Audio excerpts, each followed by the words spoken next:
let's jump right into the topic of the day, which is how to avoid the quarantine 15 and get back in shape after we get off of this stay-at-home order. So some of you have asked some really fantastic questions, and so I want to get to those. But first, I want to talk about this kind of viral trend that's going on right now called Quarantine 15. What is that?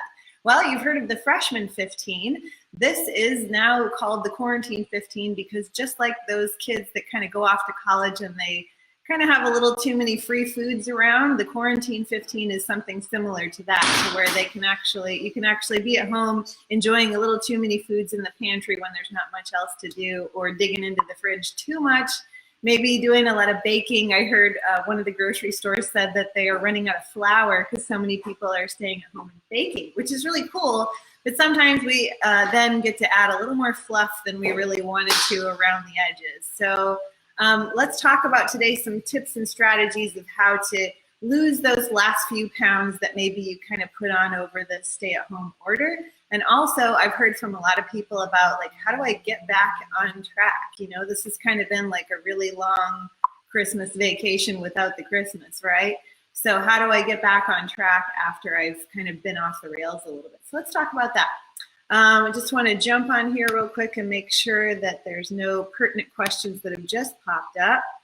Hi, Bunny. Thanks for joining us. Oh, by the way, we should mention that Bunny, some of you know her, some of you don't, but Bunny will be one of our newest staff members. So we'd like to welcome Bunny Gilchrist to the Weight Room staff family. You'll be finding her teaching an upcoming class called Walk Fit, which will be outdoors, and it starts Friday mornings.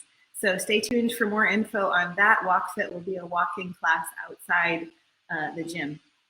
Okay, so the first thing I want to talk about, so you've been at home, you've been baking, you've been watching Netflix and chilling, and you've been in this state of like, well, I don't really know what to do with a lot of my time. So I have home projects, I have the kids to take care of, and you have stress because we still live in a world where we're not quite sure what's going to happen, right? There's still that level of uncertainty.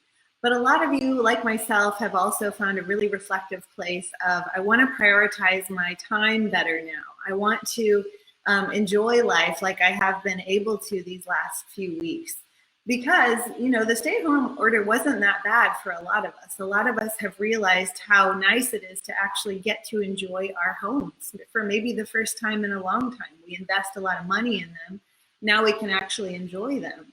So a lot of you have realized it's time to prioritize my time better, plan my day better. Maybe I can make better choices and become better after this difficult situation. I mean, it's usually the hard things in life that change us the most. And just like this can be one of those times. So the first tip I want to give you guys in order to get back in shape, but also to avoid any more of the Quarantine 15, we don't want to add on to the Quarantine 16 or 17, is to plan your day. Number one, plan your day. So start to get into the habit of planning how each day is going to go, regardless of whether you're going back to work or not right now. You can think about how do I want my day to go? Do I want to eat healthy today? Do I want to make time for exercise today or some sort of physical activity? How is my ideal day going to take shape? And so plan it. And one way you can do that is to just write out your day at the first part of the day. So a good morning ritual is to take the time to write out your day and decide how, in fact, do I want my day to go? What do I want to have for breakfast? What do I want to do after breakfast? How am I going to initiate my movement during the day? What's going to be the best time for that? What's going to be the number one way I can get everything on my list done? But you have to start that plan. Okay, and then the next thing is to plan, kind of get into the habit of meal planning. We've got the time now, so we could tell ourselves, okay, I'm going to take an hour on a Saturday or a Sunday. I'm going to go ahead and make a bunch of food for the week. And since I have the time now to kind of practice that and see how that's going to go, this is a really nice time to say, let's see if I can actually meal prep. Let's try it and just see if it's too overwhelming for me or if it's something I can actually do. You'd be surprised how easy it is if you have like an oven and an instant pot to do like some chicken, some roasted vegetables, and some baked potatoes that you just kind of put into containers to be grab and go. So then that's the next thing, is to get everything to where it's easy in the fridge, grab and go. you're planning that you're going to succeed with your eating habits, right? So whether it's cutting up all the vegetables as soon as you bring them home from the store and putting them into containers where you can just grab them and make it easy for you to snack on, versus if you are having the munchies throughout the day and putting on that quarantine 15, going to the pantry and ripping open a bag of something, right? Because we tend to go after the most convenient things. So if we make good, healthy foods convenient, then we can go after those. So sometimes I'll go, one of my favorite vegetables is a jicama. I'll go to the store, I'll buy a jicama. As soon as I get home, I cut it up and I put it in a container so that I can have it with me. And in fact, I have some today. So it's just something nice to look in the fridge and go, I need something. I just have to crunch on something. And if healthy foods are already prepared for you, you're much more apt to go after those. So when you're in control of your day and your day goes better, you feel more in control. And it gives you that sense of accomplishment, that confidence we talked about in last week's podcast on how to build tiny habits that build success. And you stay with those habits because you have the confidence to know that you can. Okay, so start by planning your day. Just write it down, even if it doesn't go ideally the way you had pictured by the end of the day, because let's face it, life happens. We have kids, we have spouses, we have things that get in the way. That's fine. But just write it down and see if you can adhere to the majority of what you write down, right?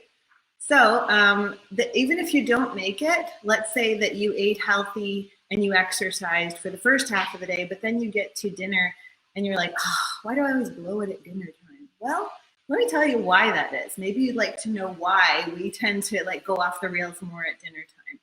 We tend to run on stress during the day. So you might find that you're not quite as hungry during the day, but you find that you're more hungry at nighttime.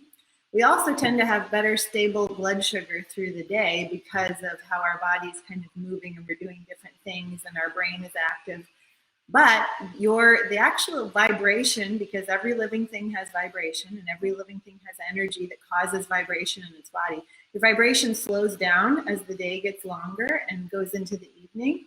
And if your body is kind of tired from the lack of vibration, it will seek higher vibration foods, meaning that it'll seek higher calorie foods. So one way to avoid that is to make sure throughout your day you're keeping your blood sugars balanced. Avoid going long times without eating in the first part of the day so that your body doesn't get to the last half of the day and go, I have missed all of the vibration I need now, so I'm going to reach for higher calorie foods. Balance it out, protein, fat, carbohydrate every few hours throughout the day. Then you'll get into the evening and go, I'm still kind of full from having that mid-afternoon snack, so I don't feel like I need as much. And your body will have more energy going into the evening, so you don't have kind of that lower vibration in the cells. So it's not hocus pocus. You can look up our body vibrations in science too. Also, we make a lot of decisions during the day. And so if we have decision fatigue, by the end of the day, we tend to make poorer choices. So a lot of it is like, I just can't think about one more thing. Whatever's available to me is what I'm going to eat. So then we go back to planning your day. If you have all these things cut up in your fridge or pre-made in your fridge or your pantry, you're more apt to go, I don't have time to think right now. I've got too many things to worry about. I just want to grab something. Oh, there's all this healthy food I can grab. And you're setting yourself up for success. So bottom line, step number 1, plan your day and just see how it goes. If you have a rocky start or if the end of the day doesn't go as well as the first half of the day, don't beat yourself up. Right now, we're just in this mode of doing the best that we can with what we have, right? Okay. So number 2 kind of goes along with that. Grocery shop and plan your meals. So don't just go to the store without a plan. Again, plan your day and set up that list. List making is excellent. And some of you out there are list makers. Some of you are not. But even if you're not, give it a go. What's it going to matter if one day you're like, I'll try a list, I'm a list maker. Every day I have a list that I have to check off because I get satisfaction of checking off that list. But if that's not you, that's okay. But give it a try. Just see if you can really feel more in control by the end of the day if you try it. So you plan your meals. You think about what 5 to 7 meals am I going to make for my family this week, and let me plan that out. Rather than every day your family comes home and goes, what's for dinner? And you're like, I don't know. That's stressful, okay? So go ahead and plan and get some ideas. Even ask your family, recruit them. What do you guys want this week? Because I'm going to the store and I'm getting some stuff that I know we're all going to enjoy, okay? And then also have that time that you've set up, that you've planned for, that's going to be your prep time. And maybe it's not a spot this weekend or something. Maybe it's, tonight when you're planning a big dinner for your family. Make like 6 or 7 extra helpings. Make a really big batch so that you have a bunch of extras for you to take later when you start to work. You can freeze a lot of things too. So it doesn't have to be just making it for the next 3 days. Make some things in glass containers and freeze them for next week, okay? All right, number 3, snack in a volumetric way. Okay, this is a tip on how to avoid that quarantine 15. So maybe you're a snacker, maybe you're at home and you're Netflixing and chilling a lot, and you want a snack. I get it, it's fine. Like our hands are idle, so sometimes idle hands start to get into things. But let's let them get into things in a healthful way. So volumetrics was an old kind of word in the 70s, or a plan, I should say, that was kind of a diet plan of you eat these lower calorie foods that fill you up and you can eat a lot of them. So for example, let's say you have like a handful of M&Ms, which would roughly be about 120 calories. And you get maybe like 15 M&Ms or something like that, versus you have 120 calories of carrots. Carrot sticks would be like a bag and a half. So you could sit and eat like a bag and a half of baby carrots versus 15 M&Ms. That's volumetrics. And most of you will be so tired chewing those carrots after halfway through the bag that you're not going to be able to get to a bag and a half because your jaw will be sore. And that's the power of fiber, and that's the power of vitamins and nutrients. Your body's like, wow, this is way more than I need right now, so I'm good. I'm going to send the full signal or the stop chewing signal because this is way too much chewing for me. Okay, so volumetrics is like you get a lot of food for not a lot of calories. It's kind of like those of us that like shopping for really good deals, right? Get a lot of stuff for not a lot of money. So it works the same way. Something like celery. Celery is like so low in calories, but it's so high in fiber and a lot of water and nutrients. It's almost like just drinking your vegetables, basically, when you're eating celery, versus snacking on potato chips. You're still getting something crunchy with the celery. You can still use it to dip, but you can eat a whole lot more of it and not even nearly get close to 1 serving of the amount of calories in potato chips. I mean, you could literally eat a whole stalk that you buy at the grocery store of celery, and it would not even come close to 1 handful of potato chips. So again, you're going to run out of chewing mechanism power before you get through the whole entire celery. But volumetrics is a great way. If you cut up all those vegetables, or like the jicama that I mentioned, that's so, 1 cup of that's like 15 calories.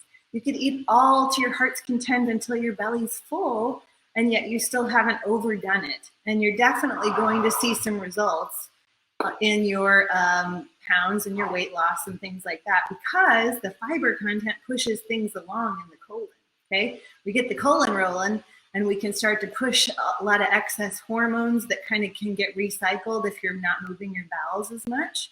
And also that water content pulls out excess water from the rest of your body. And so if you're holding on to water weight, the best thing to do is eat water-rich foods, because that water will actually pull out the stored water in your body, such as celery I mentioned. It's a natural diuretic. So if you were going to eat some celery, you would actually pull out that toxic excess inflammatory water that your body might be holding on to for inflammatory purposes. So be prepared to go have to go pee after you eat a whole little handful of celery, because your body will pull out some water. So volumetrics, that's just thinking in terms of foods from the earth, not foods from a package or a box or a can. Those are generally going to be higher in calories, but foods from the earth are going to have a lot lower calories. You can eat a lot more of them, and you won't put on that quarantine 15. All right, number 4, routine. Your body needs routine, okay? It needs sleep entrainment. And after, maybe the first few weeks of quarantine, you were like, I'm staying up late, I'm sleeping in, I'm watching Netflix binges. Sometimes I'm up till 2 or 3 in the morning. At some point, you're going to have to stop that. I'm sorry. Put on your big girl panties and go back into a routine, because life needs routine and your body needs circadian rhythm, okay? Circadian rhythm is something that's your 24-hour sleep and wake cycle. And just like a kid or a baby does really well when you say 8 o'clock bedtime and you get them ready for bed, you get a wind down routine going, you work the same way. You still have that inner child inside of you that's screaming for routine. Because when your body knows this is when I sleep, this is when I wake, this is when I eat, your body de-stresses. When it has to guess all the time, that's a stressor to your circadian rhythm. So your body releases things like cortisol and adrenaline. And then your body will hold on to weight because any sort of stress hormone initiates things like elevated estrogen, which is a weight gain hormone, elevated serotonin in the brain, which is a stress-induced hormone, which induces adrenaline. And adrenaline will put weight on us. Cortisol and adrenaline is where you store that fluff in the midsection, okay? So for those of you that may have been under stress during this time, you put on some weight in the middle, chances are we need to calm down the stress response in your body. And one way to do that is not to get out of a routine. So we need the same normal wake up time as you would if you were going to work or whatever you normally did waking up. We need the same bedtime that really benefits your body to get 7 to 8 hours of sleep. And we need the same kind of eating schedule throughout the day so that your body goes, oh, I love our routine. I know this is when I eat, this is when I sleep. I can calm down the stress response, and thereby you will lose weight, okay? Or you will at least take off the inflammatory weight because, you know, sometimes weight gain is actually water weight from inflammation and stress. So simply by changing a few things, you can see those 2 to 3 to even 5 pounds of water weight come off in 1 to 2 days. But we have to give the body the proper conditions to do so. Okay, so next tip, device detachment. Now, many of you, well, probably all of you are on a device right now, either a computer or your phone listening to this. So I encourage you, as soon as this is over, go away from your device and do what I call a device detachment or a device detox, okay, or a device diet. Because these devices actually have EMF radiation that elicit a stress response in our body. They slow down the mitochondria in our cells. Now, this is all scientifically backed, so if you want the resources for this, just email me and I will give you the resources to what I'm talking about. EMF is electromagnetic radiation from your phone, and I can even show you a meter that will show you the measured EMF on the phone or the computer that you're on that will show you just how much radiation is being emitted. Now, we can't see it, but we're swimming in it right now because you probably have Wi-Fi on, you probably have your smartphone in your hand or in your pocket, or a computer in front of you or a tablet. And these slow down what's called the mitochondria in our cells, which is the energy factories in your cells. So if you're feeling a lot of lackluster energy over the past couple of years that you've been more engaged in your cell phone than ever, that's probably why. And also, device detachment lets us go on a news diet. Okay, because a lot of times what's happening with our stress level right now is because of the media. The media enlists stress in you basically because they're selling products too. They've got commercials that they have to pay their sponsors with. So they're going to make the news as entertaining as possible or as fear-mongering as possible to get you to pay attention so that you can pay their sponsors too with whatever you're going to buy or watch. So that being said, take a news diet. You can check the news once a day simply by going to your favorite news channel and just hearing what the latest is, but then let it go. Wait till the next day. It's kind of like a diet is you're not really going to not eat altogether. I mean, I guess you could just starve yourself, but that wouldn't be really healthy. So you just diet. You take less in of what you were doing before. And the same goes for the media or the news. Take a social media diet. You know, don't be on your feed every time you're on your phone. Use your phone for phone calls, texts, and whatever apps help your life go better. But if you're just going on it because you're bored, try something else. Try to go outside. Try to go for a walk. Try to lay in the sunshine on a blanket in the grass and tell me that's not enjoyable, okay? So maybe come work out because we're open on Monday. So come work out with us instead of scrolling through your feed. This is only going to be a further stressor because social media reminds us of what we're not doing, right? If so we see somebody else doing something and we're thinking, we're not doing that. But you wouldn't have had that stressful thought if you hadn't scrolled through your feed. So this device detachment, the social media diet, the media in general diet, these are all going to help you de-stress, calm down your nervous system, and you will actually see weight loss results from that Besides the fact that you'll be more apt to be on track because you won't be wasting much energy on thinking about what other people are doing or saying to you. And you'll have the energy to think about, what do I want to do when I go back to work or when I get back into my routine? How do I want that to go? How are you going to plan your day? You'll have more energy to do that. Okay, number 6, continue your healthy habits and self-care. Okay, de-stress to avoid re-stress. Okay, that's what I'm calling it, because many of you have done a really great job of being at home and developing these really great self-care habits. Maybe you've been like giving yourself facials or doing your own hair or going to bed early or reading more books. All of these things are maybe things you had wanted to do but didn't have time for it. So now that you've done those, make sure and keep that up. That's what I call vitamin P, pleasure, passion, purpose. And that is so powerful to your health overall. So make sure that you're making time for those self-care habits that you've enlisted. I heard somebody had gone and got a coloring book to start coloring. I think that's so awesome. Like, keep coloring even after you go back to work. Make time for that. That's a de-stressor. So de-stress as much as you can to avoid the re-stress. Okay, we don't want to go back into the go, go, go, hustle, hustle, hustle lifestyle. We saw how that wasn't serving us. And frankly, if you're trying to keep your immune system up during all this time, that's the worst thing you can do, is stress your body out. And, you know, like we were talking about devices, be on devices and lower your cellular energy through device issues. And also go back into that hurry, go, go, go lifestyle. Make plans to stay at home once a week, 1 day a week. Give yourself a self-isolation 1 day a week. I mean, it's just common knowledge that women specifically need to be nurturers. We need to be at home nurturing our children or our spouse or our family, and then nurturing the home. That's where you're going to get the most peace, okay, as a woman. Now, men can do a little bit more on the go because men are programmed to be the carers. Like I go out into the world and I take care of the family, okay? That's how the initial hunter-gatherer man and the hunter-gatherer woman worked, as the woman was at the village raising all the babies and the man was out hunting and gathering and coming home. So it's human nature to feel that way. So it doesn't have to be like you can't work, ladies. I'm just saying make time for those nourishing habits for yourself and to nurture your family. So we are born nurturers. Okay, I'm almost at the end of the list here. Let's see, develop new habits is number 7, new healthy habits. So what is it that you've been wanting to implement? Have you been wanting to implement grounding? So make time to go outside and get grounded. You can put your feet on the earth. Or have you been wanting to learn how to knit or crochet?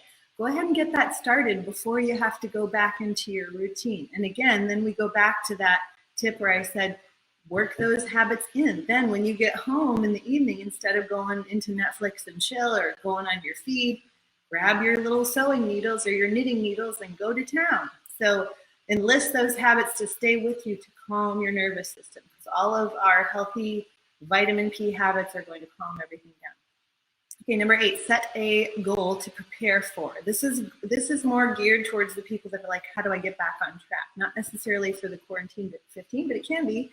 Because a goal such as, all right, I know I have this summer, I'm probably going to go camping with the family and I want to be able to go hiking and my knee not hurt. So I have a goal to get my knee ready for this summer and to be able to feel really good when I go hiking with all my family. Okay, so set a goal to prepare for, and a want to, like something that you really want to be able to do this summer or this fall.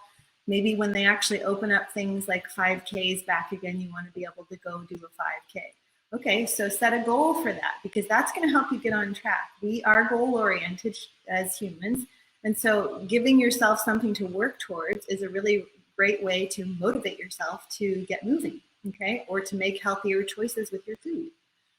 Then number 9, we want to enlist a buddy for accountability. So I got an email from a client, a nutrition client recently, and I was asking her how she was doing. She was like, at first I was really struggling, but then I took your advice and I found a buddy and we've been walking every day. And I can't tell you how helpful it is that I have somebody who's holding me accountable and who's helping me with my goals and who meets me every day to go walking. So this is a great way to jump back on track, is to call one of your buddies, one of your gym member buddies with us and say, hey, I want to go back on Monday. Are you going to go with me? You can still maintain, you know, the 6 feet distance if you want to. But the main thing is that you have that accountability. You have somebody who's going to be waiting for you at the gym, so you're more likely to show up. Or maybe it's just in general, hey, I want to start eating healthy again. I've been kind of baking too much. Will you kind of do this program with me that I found and see if it works for you to have an accountability partner say, okay, for 7 days, we're going to go, you know, gluten-free, or we're going to eat no sugar, or whatever it is. See if that accountability will help you motivate yourself to get back on track. Okay, now how about reflect? Here's number 10, reflect on your new passion for slowing down to deflect old habits that might creep in. Return to your old schedule without returning to your old life is what I'm talking about. It's the new normal, okay? So you have been hearing people say, like, it's never gonna be the same as it was before COVID or whatever. And that's probably true. We're gonna go back to our jobs, but it's not gonna be business as usual. It's gonna be a little unusual, okay? There's still gonna be where we might have to wear masks at work or gloves. There's still gonna be some distancing from people. There's still gonna be people that are very scared to go back out in the public. And all of that is very well understood because this is a very difficult time for a lot of people. But instead of, like we said, going full on back into your lifestyle, reflect on what you've learned. Because many of us have learned a lot about ourselves during this time, what we can handle, what we can't handle, what serves us better now. Maybe you've been getting a lot more sleep during this time of being at home, and you feel better, your energy is better, your mood is better, you're dealing better with people. So you say to yourself, okay, I'm gonna go back to my life before, but I'm not gonna skip on my sleep. I know that that's important. I know that that's something that I really need to focus on. So again, going back to number 1, plan your day. What can I do to start really dialing in my sleep when I go back to work or when I go back to business as usual? Okay, so it's a new normal, but take some of these strategies that you've implemented and make them a part of your new normal life. Okay, it can be a good thing. You know, we're always learning about ourselves. We're always self-discovery, and now we can take the things we've learned, take that self-reflection and the self-care we've developed, and take it with us into this new normal. Okay. So there you go. That's your ways to get back in shape. Now we can jump into the questions. So I'm going to jump on here real fast and see if anybody has posted any. I don't see any questions here, so I'm going to dive into the ones that I have so far that people have sent. So one of our staff members, I'm not going to call her out, but one of our staff members asked a really great question, and it is, what's the worst ingredient in food? Now, when I first saw this, I was like, wait a second, that's so loaded for a nutritionist, because there's so many things that I want people to really know about so they can make informed decisions about what they should and shouldn't be ingesting. But I narrowed it down to the one that I think is the most feasible right now. So I want to ask you guys a question. When was the last time you took an antibiotic? And that's a rhetorical question because you're not going to really answer me right here, but I'll tell you, when was the last time you ate meat? That's when you had your antibiotic. Unless it was grass-fed, grass-finished, chances are 80% of the meat in our system, no matter where it comes from, has antibiotics in it. So you have taken or ingested an antibiotic if you've eaten meat in the last week that was just conventional meat. And that being said, it's not that you can't do that. I just want you to be aware that these are some of the things that are having toxic chemicals in them, and antibiotics are destroying our gut because we have this beautiful world living within us, our microbiome that's in our gut. And when we take in antibiotics, they kill off the good guys. And then the good guys let the bad guys overflow, or maybe even the good guys don't even get killed, but the bad guys do. And a microbiome is a balance. Most of us have things like streptococcus and E. coli. You're going to have those things, but they're not going to come to fruition unless they get out of balance. The bad guys get bad, or the good guys get too bad. There needs to be a balance of both yin and yang, right? Okay, so that being said, when we take an antibiotic kill both good and bad, but sometimes they leave residuals of one or the other. And so you can have either an overgrowth, I hate to say the word like bacterial vaginitis, but for purposes of helping you understand how the body can get out of balance, all your good bacteria can do things like that in a woman's body. or things like candida. You know, candida can actually be in most people a nice, not too bad thing to have on hand. And there's a little tiny bit in each of us, but it can be something that overgrowths. And it's typically seen after a bout of antibiotics. So antibiotics don't necessarily have to be a pill that you're taking. They can be in the foods that you're eating. And that's really dangerous, because if we're constantly taking in an antibiotic and we don't even know it, then it could be disrupting our gut in a very small amount over the long term. And so I'm not saying that you have to only eat grass-fed, grass-finished, but maybe just dial back on your meat consumption if you're doing a ton of conventional meat. And if you have the funds to do like a high quality meat, or if you're a hunter, like my husband's a hunter, he hunts wild game, they don't have antibiotics in them, okay? Now, another thing to be concerned about that kind of goes along with like what's in your meat is toxic chemicals that are widely used, such as chlorine and peracetic acid, which are known to clean chicken. So you go to Tyson's chicken plant, not that I'm calling out Tyson or whatever, but they have to sanitize their chicken. And so they're going to give it a little chlorine wash. Okay. And so this has an array of health problems for us. And not only us, like if you go research people that work in poultry factories, they have a vast amount of lung infections, respiratory illnesses, sinus problems, coughing up blood, things like that. That's that exposure to these very toxic chemicals. Right? So it's something to be aware of, that maybe you want to be really cautious about where you're getting your meat sources from. And then also just being aware of how much you're taking them in, and maybe dialing back on some of that and choosing other foods that wouldn't have been washed in a chlorine wash and peracetic acid. So these are chemicals effective at eliminating pathogens, so they say? No.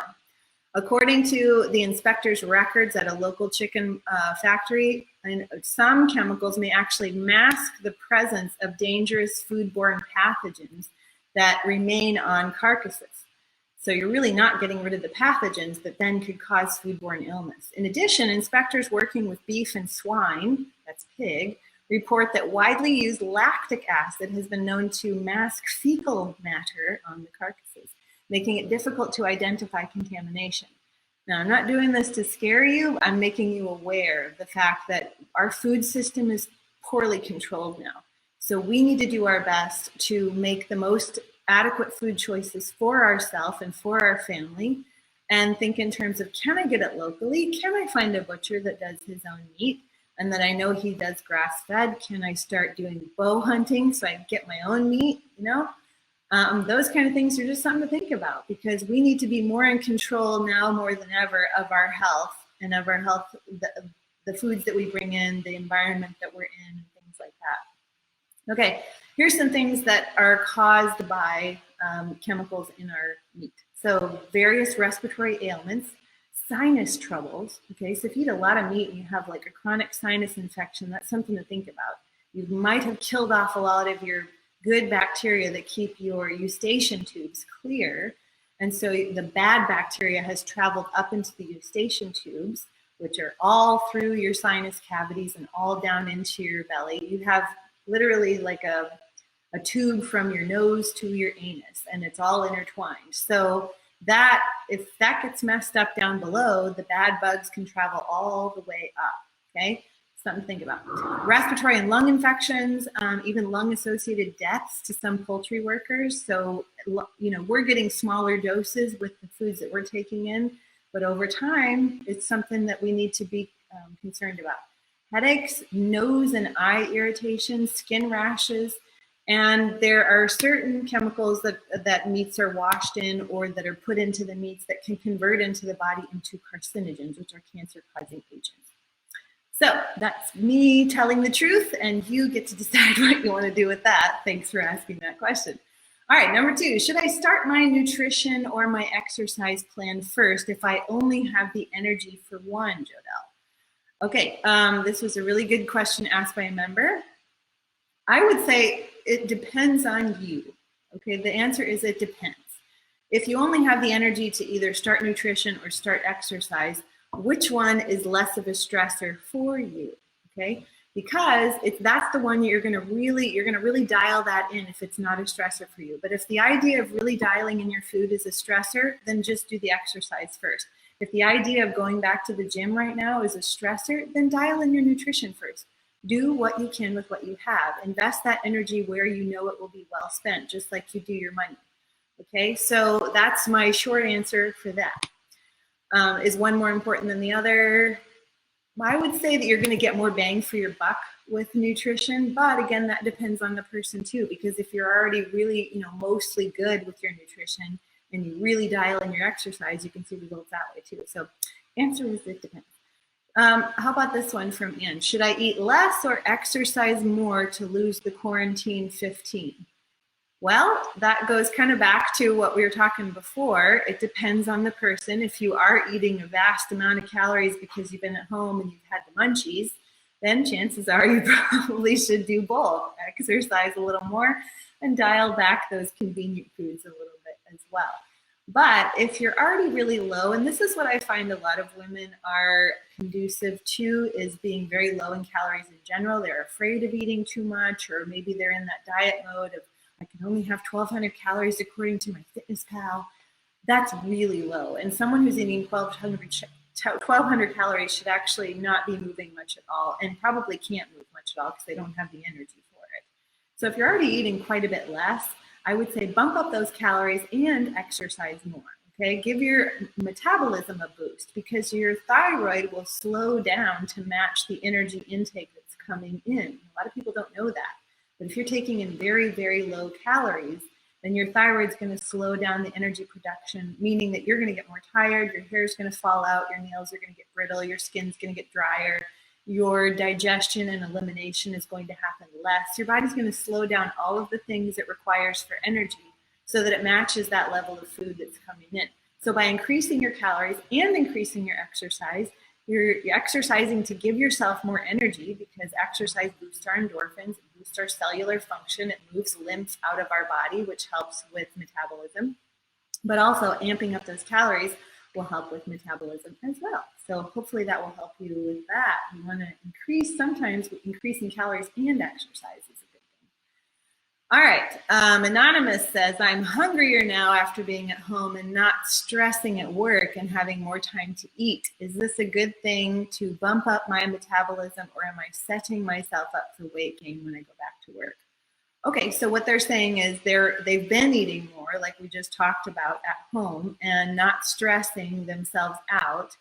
And so they're wondering if they should go back to their old ways and setting themselves up for weight gain if they continue to eat as much as they are now. Well, it depends. Do you feel like you're putting on weight right now, or if you're taking off weight? So if you feel like you've maintained and you started eating more and not stressing, chances are you're going to do really well continuing to maintain that. Many of us have been at home and been able to eat, 3 square meals a day and snacks, which is not typically normal when you're working. Sometimes you get so busy with work you forget to eat. So if you can maintain those little small meals throughout the day, you're going to keep that blood sugar balanced and the metabolism revved up. It's kind of like putting a log on the fire all throughout the day. Your fire's going to keep burning. But if you go back to what you were doing before, is there a scripture about that? Like a dog returning to its vomit? Like if you do the same thing, you get the same results.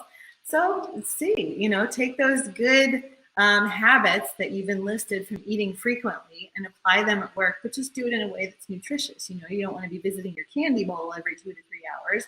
You want to pack and plan your day and pack those meals and snacks that you enjoy, but also are conducive to help you feel good.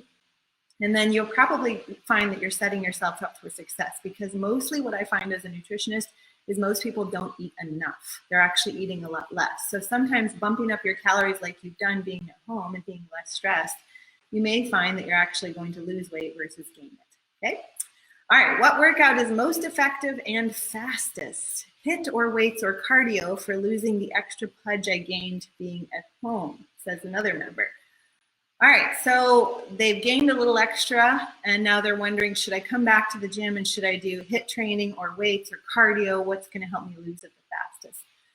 I'm sorry to say, again, it goes back to it depends. If you're a man, chances are you're going to lose it really fast just by hitting the weights. They don't have to do a lot of cardio. But cardio for women sometimes can be a little bit better. They can kind of run off those calories, so to speak. I'm not a huge person to like, you have to burn this many calories to do that many things and whatever. But the truth of the matter is, in order to lose weight, you have to create a deficit. So if your goal is to come in and just kill yourself in the gym, yeah, you're gonna burn some extra calories, and then those calories are maybe gonna outweigh the calories that you're bringing in. Like, let's say your goal is to eat 1,500 calories a day, but you're gonna go to the gym and burn 500 calories a day. Well, 500 times 7 days a week is 3,500 calories. That's how much is in 1 pound of fat loss.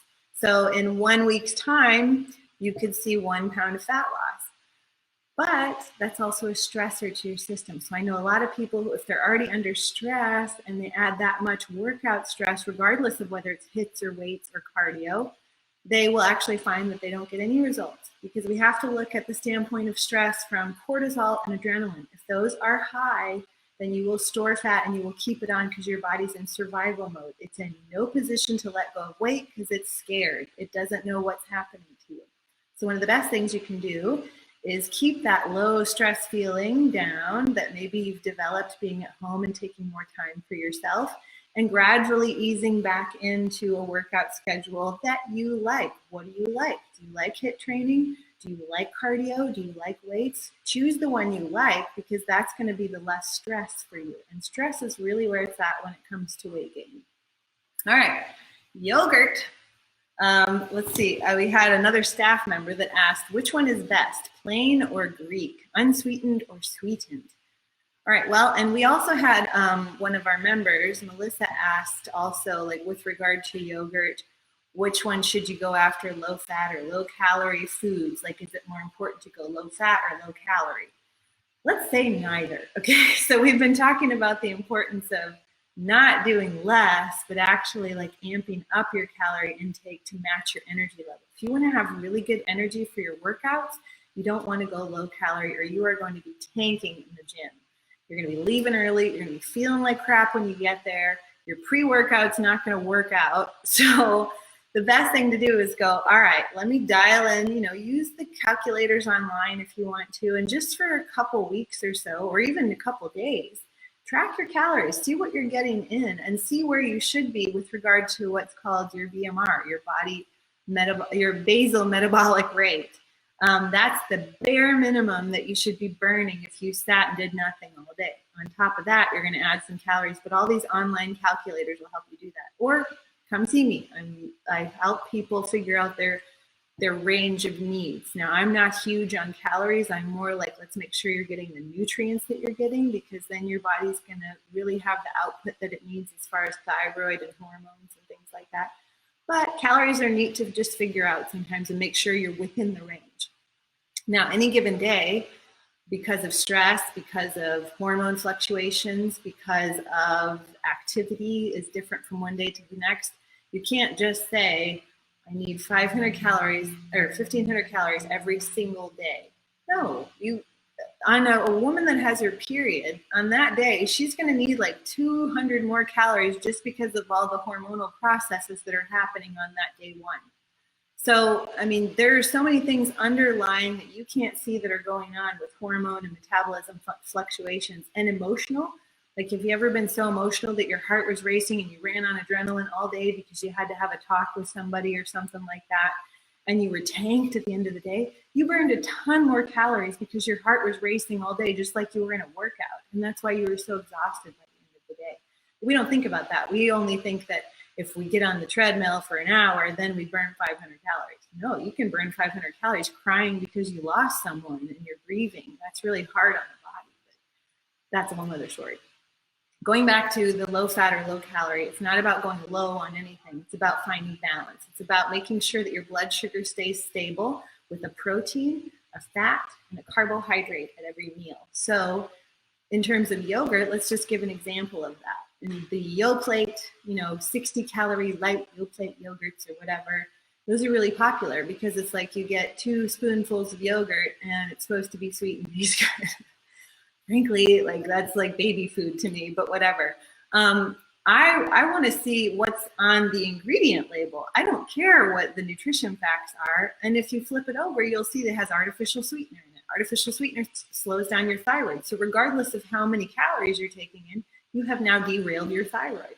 What we need to be looking at is the ingredient list and the content of what we're getting and the quality, like how close to nature is it versus how much was it man-made in a factory where they washed it with chlorine, right?